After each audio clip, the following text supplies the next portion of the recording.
This movie was supposed to have seen Bela Lugosi step back into the role of Dracula. Hello my friends and welcome back to the Monster Movie Madhouse. Today we're looking at 1945's The House of Dracula.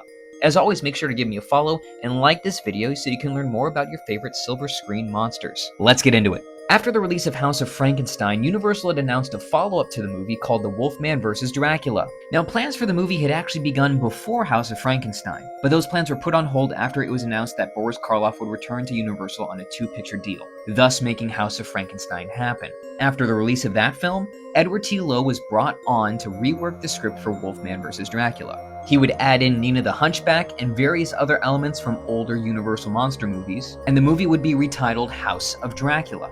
Now, it's technically a continuation of House of Frankenstein, yet it doesn't explain how Dracula is still alive. But again, I think they just thought, who cares? Now, John Carradine would actually return to play Dracula, as he did in House of Frankenstein, and he later commented that Universal's horror division was basically the size of a weekly soap opera at that point.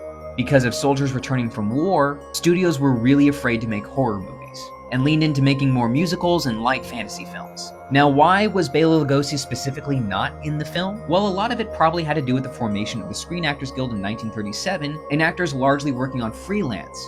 Bela Lugosi probably had a contract with another studio at that time. But according to film historian Gregory Mank, Lugosi would have been available for the film, and received no offer from Universal. Carradine hated playing Dracula. He said it was a curse greater than playing Hamlet. Glenn Strange would return to play the monster, and of course Lon Chaney Jr. would return as Larry Talbot.